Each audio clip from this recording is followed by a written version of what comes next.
Oh boy, here we go. Welcome to another episode Another of the one. Tris Brina Show. Like 20 million. There's so many now we lost count. It's 27 or 28, something like that. Hi, everybody.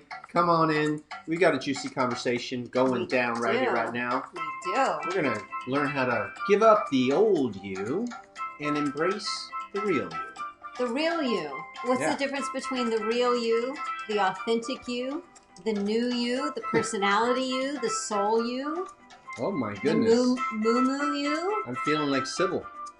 Got a lot of got a lot of yous going on. I think as Tris Brina, as we grow and evolve and step into new versions of ourselves, it's so good to have that conversation, right? Because we always know, like, we're all one, can't get away from that. Whatever's bubbling up for us is probably the same thing bubbling up for you. So we just try to share with you what's up with us, what's going on, what are we seeing, what are we stretching into, what are we moving into, what are we allowing, what are we inviting, and invite you to do the same and to hear from you in the comments, those attending live and on the replay, whether on Facebook or YouTube. How is that resonating with you? What are your thoughts on that? Because by all of us contributing, that's really where the tribe and the community comes in, and we can help each other grow. Beautiful. Well, I saw that we've got Ron here. And Ron is right down the street somewhere in Austin, Texas, because we have a live event starting tomorrow. You took the words right out of my mouth. Hi, Carol. So, welcome to Austin, Ron. Welcome to the weather. We thought it was going to be a lot warmer, but they say tomorrow is going to be beautiful. Up to 60 and sunny. Yeah, fingers crossed. All right, Tris Brina Show music. Let's get into this. This is one to contemplate and dive into. Oops. The real you. So we all know that we talk about this state of consciousness around here called Satori. Satori method is a path that Sabrina and I have been on since we were youngsters in our 20s when we first met, going up the mountain, the path of enlightenment. Who am I, right? The big question I think many of us come to in this life. Who am I? Why am I here? What's up? But you know what? I never felt like I was going up a mountain. I did. The reason that I questioned who am I is I felt like I was hitting a wall. I felt like I wasn't understanding. I felt a lack of purpose. It's like, who am I? Who am I? Who am I? What's the point? Why do anything? Yeah. Why strive? Why achieve? What's it all about? Yeah, it can be daunting when you have that type of spiritual felt heavy. Irritant. It is a spiritual irritant. I think it's something for us to actually embrace if you feel uncomfortable in stages of your life. I was sharing this morning in our class, there's never anything trying to get us or hurt us. It's only the nudge of love trying to provoke us to awaken. Now, maybe that's a reframe for some, but for me, as I look back through all the phases of who am I always can see that there was a loving guidance drawing me or nudging me to be more me. And the word authentic comes up a lot in conversation these days. It's very popular. It's very popular to be authentic. But the question is, authentic to what? Yeah. Which authentic you are you being? Like, I could just be badass and real, man. And I could just speak like the way I talk. Like, I just want to be so real, authentic, dude. Like, it's just the way people talk, authentic. Man. Like, whatever. Just be me. Right. So there's that. But is that really me? Is that? And I actually don't really talk. Right, like and that may be authentic to someone, That's but cool. not everyone. Not That's everyone. just a flavor. Someone else might be really authentic, being what society would label a goody-goody. Right. Right. Who knows? Chris Rock calls it your representative. So when you first meet someone, we're always putting on our representative. Who am I wanting you to see me as? And then when we get to know each other a little bit better, I drop the representative and you're like, oh, now I'm getting to meet the authentic you. Yeah.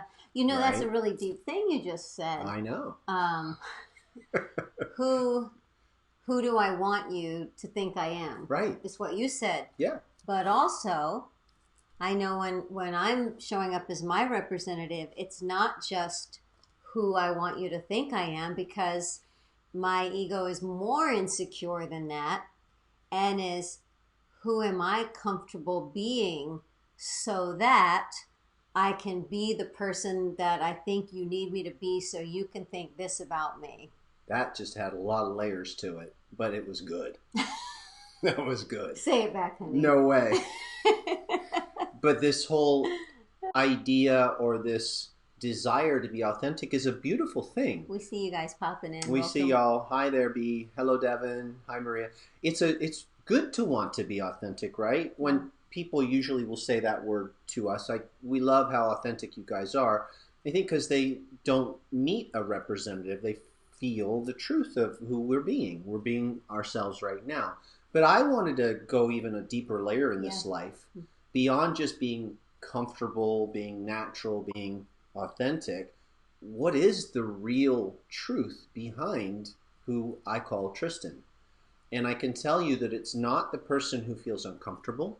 It's not the person who's self-conscious to share or connect or speak. Like, that's not the real me. Now, that me shows up from time to time, and there have been stages or chapters in this life of definitely not being who I wanted to be, right? The real me wanted to be bold, wanted to be and it feels so confident. horrible, right? It feels like you When have you're a not. tourniquet around you when you are outside of yourself, looking at yourself. Oh, judging yourself. Judging yourself. That's definitely not the real you. Feeling so awkward and so self-conscious because you're not in consciousness. There is this self-consciousness. It is. True. I think it's one of the most painful experiences of life is not being dropped in, not being dropped into who I am, so that there's nothing there to be self-conscious. There aren't those voices picking me apart from the outside,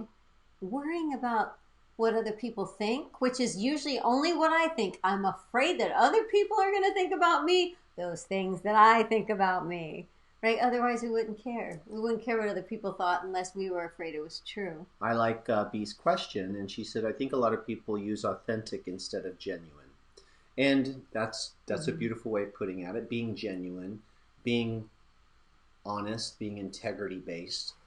Now, I've had experiences of meeting what I would say is my true nature, my true authentic nature, but that's happened in states of playfulness, deep meditation, getting outside of my thinking box, definitely no head trash to be seen, just total flow, total present to the moment. And it's as if something awakens that's always been there. It's not like some say it's dormant, that there's this inner being, this inner knowing that is always with us, is soul consciousness.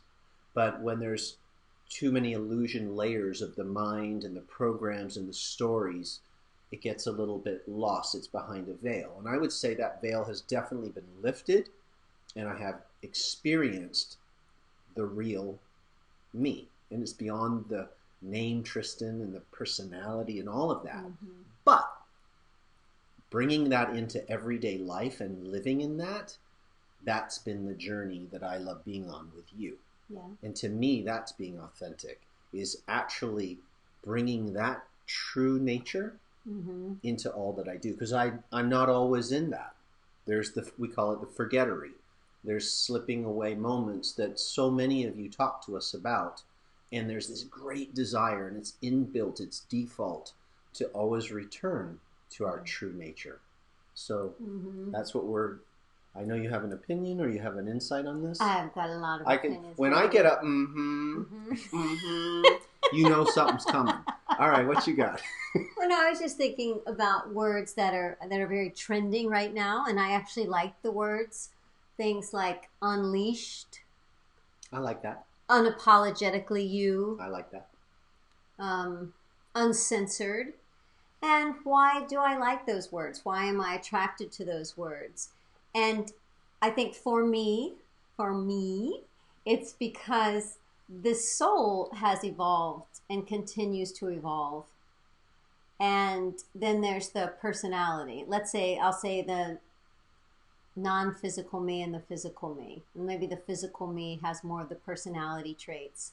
And the non-physical me is what feels more soul. right? So those two.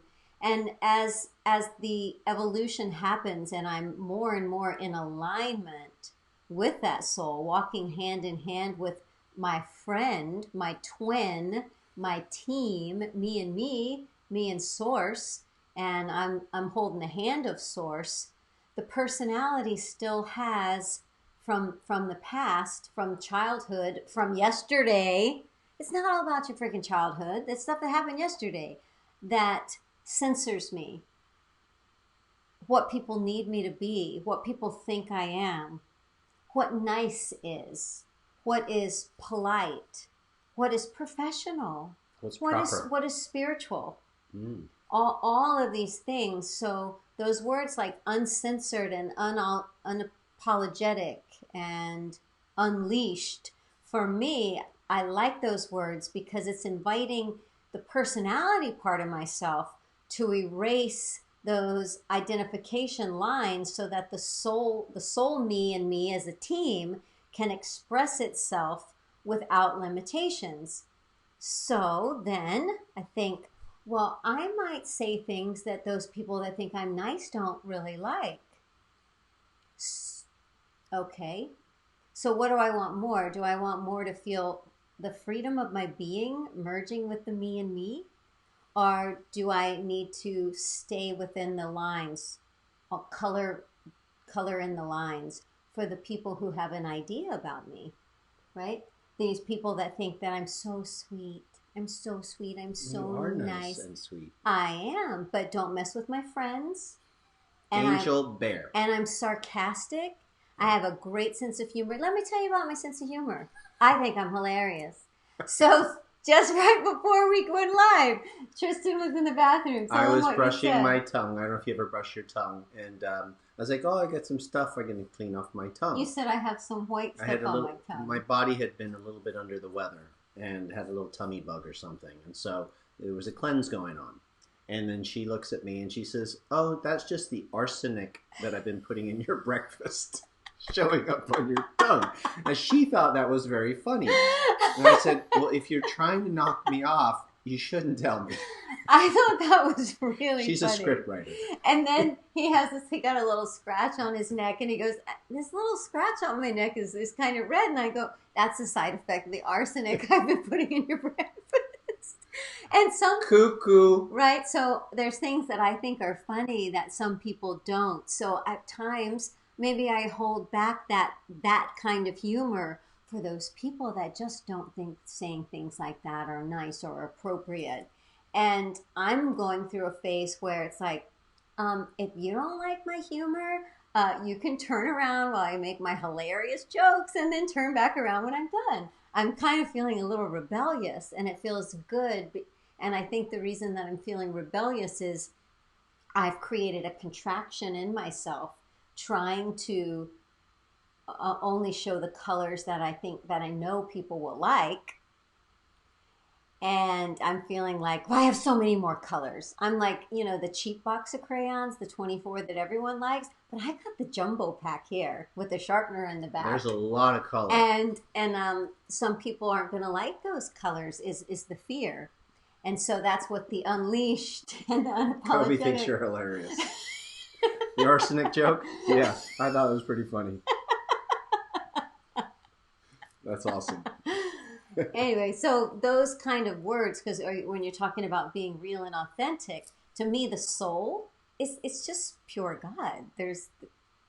You can't even say it's authentic or it's genuine. It is isness, and then the thing that's real and authentic is the pairing of it. It's the holding hands of it. It's the becoming it. It's the merging of it. It's the expressing of it. It's the co-creating with it in whatever colorful ways bubble up for you in particular.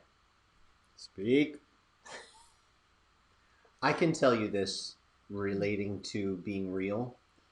The best of me that comes through me is from my life force practice. So if I don't stay consistent with moving my body and respecting it as a temple and sitting in my breath and walking in my purpose when I'm connected to it, I do not feel aligned. I do not feel that I'm being the real me, and it is uncomfortable because there's been some beautiful expansions and awakenings in this life that will not allow me to slip back. Well, I can slip back, but it's very uncomfortable. When I'm not being the authentic real me, it does not feel good. It does not feel right. And I feel blocked. I feel stuck in my energy. I feel uncreative. I feel a lot of the stuff that I don't care for. Mm-hmm. So it's pretty obvious what I need to do to be in flow and alignment. I need to move my body every day. That works for me. This is just what's working. Absolutely. Like if I don't move the energy system of the body, it gets off. It's disrupted, and that tends to be the root cause behind the emotions that don't feel good, and therefore those turn into actions that aren't in alignment with soul. And if I don't nurture my being through releasing resistance, going into the breath and allowing, it's a complete surrendering experience of allowing or giving myself like a big yes to, I'm here, use me, how may I serve? Like in that place, I feel so connected to something so big, beautiful, and powerful. I'm going to say is the real me. Yeah. And I love my life when I'm in that place. And so whatever it takes to stay on track with that, that's essential. Those are the non-negotiables. And then the old, I'm happy to see it. Don't you want to know when you're not being your true self? It's good that it's uncomfortable, or that someone says something to you, or that you have pain in the body or in the mind. That's love trying to help guide us back to being authentically ourselves. So these are the things that are essential for me. Forward. Yeah. And then the last part is I sometimes feel superhuman. Like what I mean by that is I feel such vitality in my body, and I've seen this massively in Sabrina. I come to life. I'll go to the gym and I'm running the stairs and I'm flying through the air, kicking the bags and whatever it is for you. But for me, when I'm unleashed into my power, I feel so frisky and so happy and grateful. And then when I am in flow, like when we got up on stage and spoke the other day, I sat and I connected to the breath and meditation. And I said, I just want to be authentic. I want to be real. And I stood on that stage in front of the people, the full room, and just boom, no fear, grounded in the truth, and shared love. And I even say in every meeting we go to now, when people say, who are you? What do you do? I'm like, I'm a lover of life, and I serve love. Like I have to start there now. Oh, you want to talk about what I do? Because that's who I am. So there's my take on this. Being real, being the real you. I have also been very blessed with movement. When I am moving, whether it's a walk and it's just like letting go of everything and walking and experiencing nature, or whether it's dancing, usually with an intellectual intent or a performance intent, where the mind is being given a job, or teaching movement, because then the attention is off of me and onto the students having the experience. There's just like no me. And I am so ridiculously joyful since I was a child. People used to say, I don't know if my mom is on this, Rita. She's here. Hey, Rita, remember in church? Tell him in the chat how they used to say, like, I just smiled so much when I would sing or dance or anything like that, that let the energy flow. But what it really did was it erased those confines, those lines of who I am. I think that's why I really loved theater and playing and comedy. Being in comedies is because when you get to be another character, you don't have any lines. You can be crazy, you can be silly, you can be sad, you can be really angry. There's no lines when I was playing a character. So that was when I felt my most free, was when I was performing. And then like you come off stage or you leave the set and it's like, oh, back into that character. Right, that. And that character, maybe the clothes are too tight. That. Coming back into an old character. Mm-hmm. You guys know what we're talking about, right? Like when you've expanded, you've experienced more your true nature, and then this other jacket that doesn't fit anymore is too tight.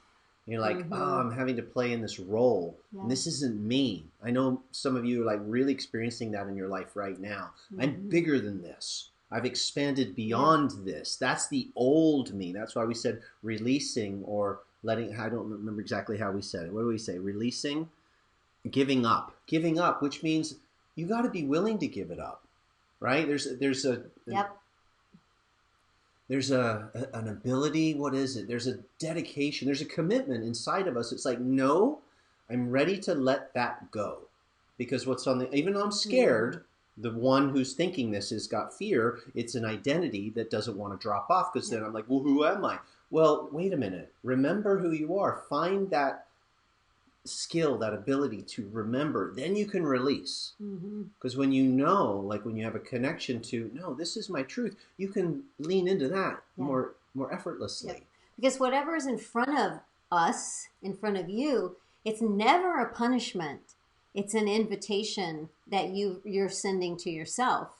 So it can, at the same time that you're like, yes, I want to let that go, just know there's probably going to be another voice going, no, don't. Don't This is your identity. This is your responsibility. This is who everyone needs you to be. Put it off. Wait a while. Oh my gosh. And the obligation. Do it. It's so easy to just keep being what other people think you need to be, rather than really focusing in on who am I fully. And then when you do that, the other people around you are the ones who are going to benefit. But I really want to say again that whatever is coming to you and inviting you to stretch, it's never, ever, ever a punishment or a limitation, even if it looks like that. The evidence shows that. It is your own creation holding hands with the team of Source that said, oh, if we put this particular Legos together, it'll make this bridge that she has to go across and do this, like Mousetrap. Did you guys play Mousetrap as a kid? Did you play Mousetrap? It's like that. You create those for yourself so that right at that moment that you hit the ball, it goes down the slide and it hits those things, and that little thing goes swirly, swirly, it goes down the thing, and you get the cheese. That it's always a blessing, even when at times it doesn't feel like that. Sabrina and I made a pact many years ago. About the arsenic? No, I didn't know about that one. I didn't know that was on my plate or in my food. How weird.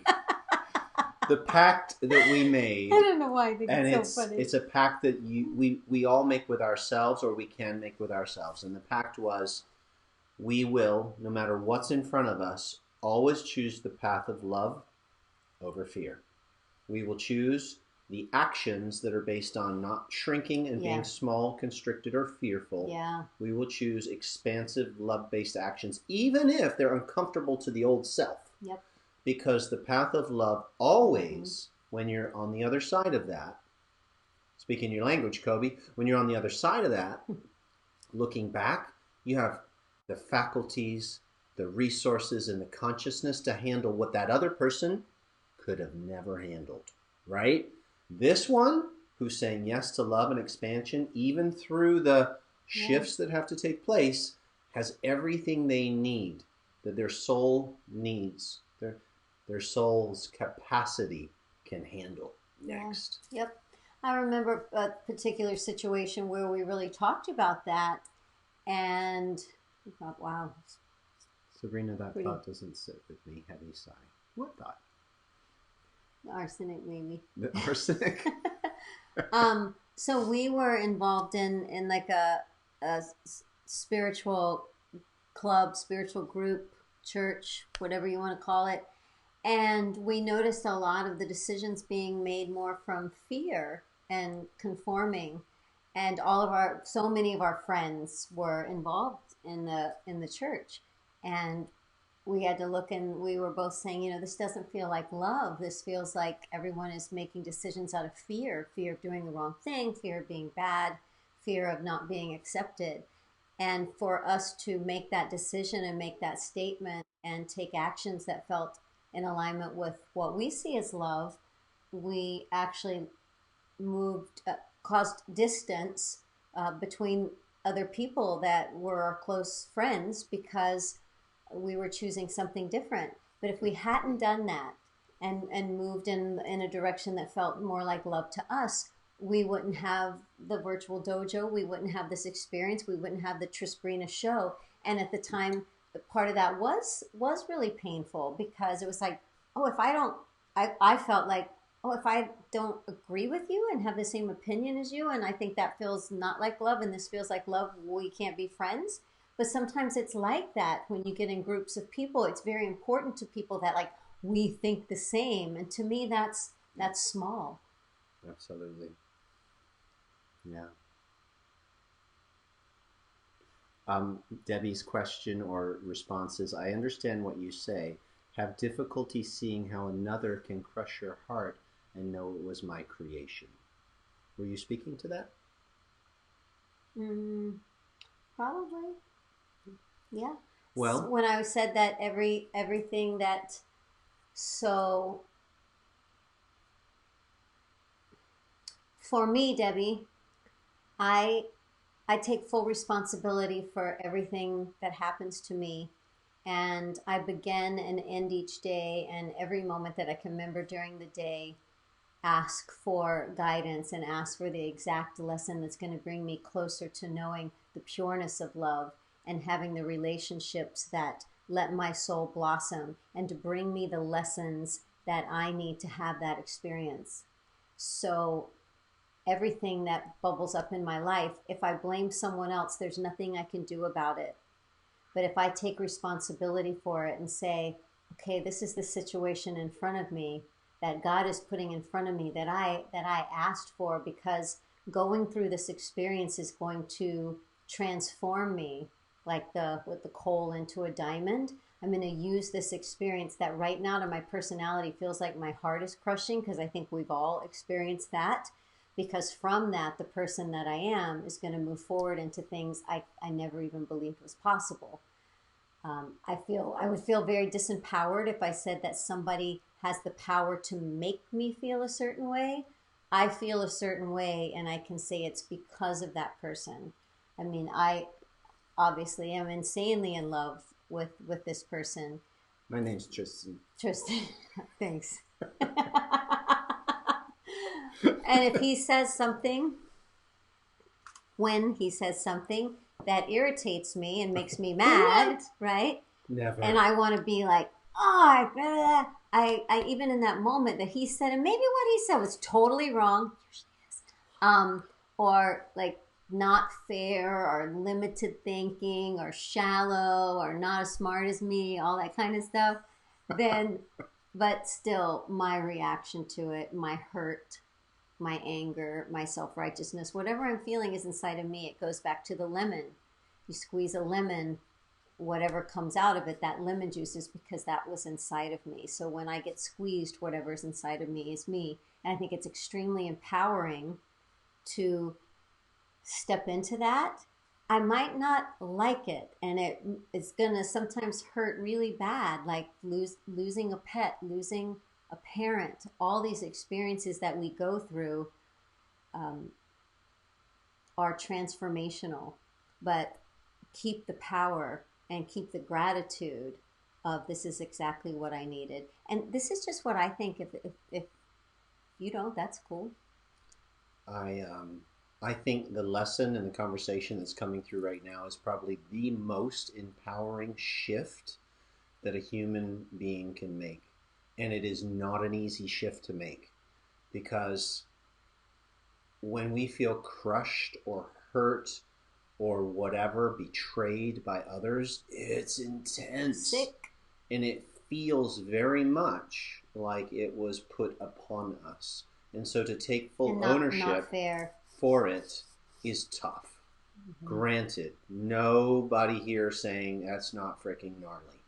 But to get empowered, and just to echo what you're saying, because I've been in several of these heavy hitters in this life, the only way that I could come back from it and now look back at it and say, nothing less would have done, that something in me, and I know a lot of people don't like this, but something in me was a co-creator in that and needed that for my expansion. As a soul. And my greatest awakenings that have taken place in my life have been from crushing things that I have now seen it was never about the other person. It was about what my soul called in for me. Yeah. Now, it took some time to get to be able to say that, just FYI, okay? So anybody it doesn't sit, I get it. Yeah. Totally get it. I find it's a that possibility. My deepest soul searching, my deepest longing for more always comes when I'm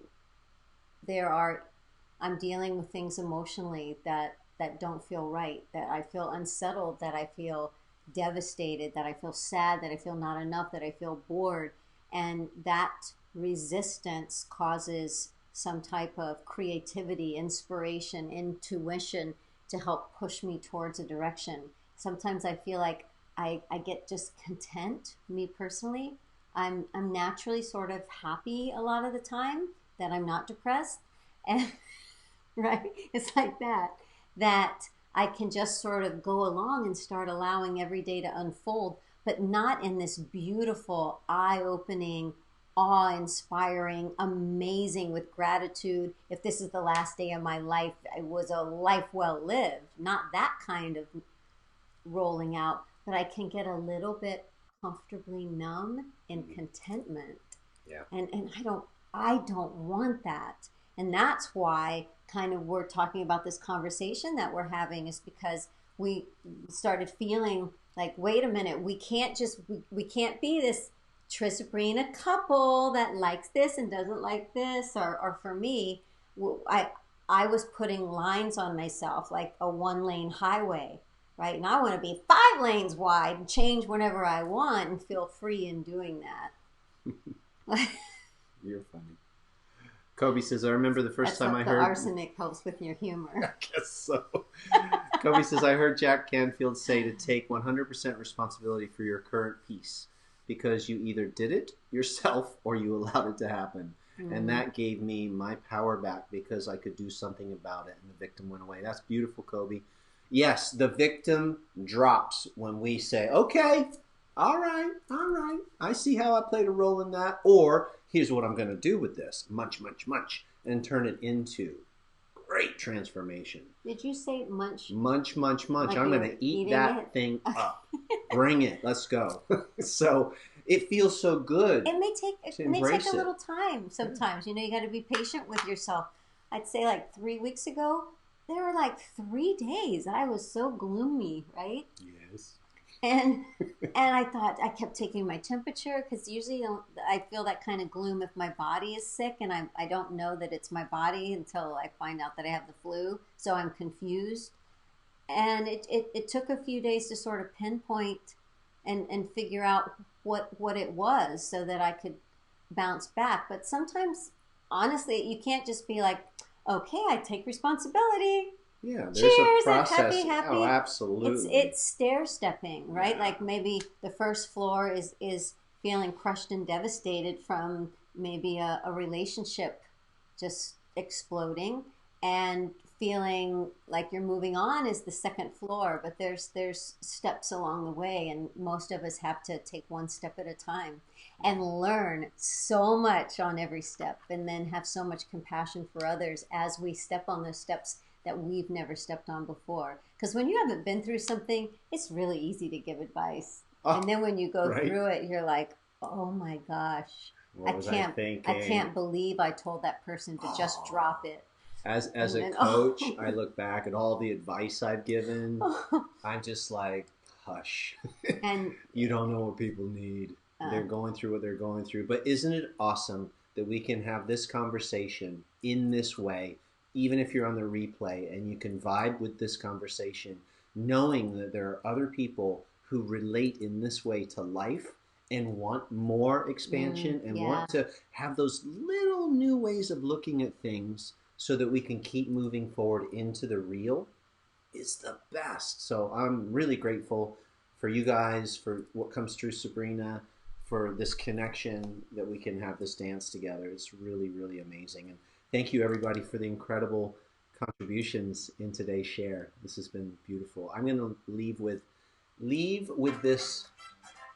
When you're up against something, and even if you're feeling gloomy for a day or two, or you're going through something, just remember the mind is fickle, and you might just be about to have an incredible breakthrough. Normally, that's what it is. The old is leaving so that the new real you can stand up front. Yeah, like food poisoning, right? What's with the poisoning? No, yeah. And the arsenic, and now it's the food. No, it's food poisoning. You ate something and your body's going, whoa, baby, that wasn't good. Yeah, that's going to make me sick. Let's throw it up this way and get it out that way at the same time as fast as possible. And you feel like, I can't unsee this stuff. Right? You know, it's just horrible. But it's really to get the yucky stuff out as fast as possible. Yeah, that too. So whatever floats your boat. All right, sweet friends. Thank you. Much love. And I'd say it's date night, but we've got to get ready for our friends coming tomorrow for the Big Life Breakthrough. We'll see you at the event, or if you're not coming this year, maybe next year. And it's the Trish Show music coming at you. Thanks for all your comments. We love when you show up live. And we love when you comment on the replays. Yay! All right, gang. Till next time. Much love.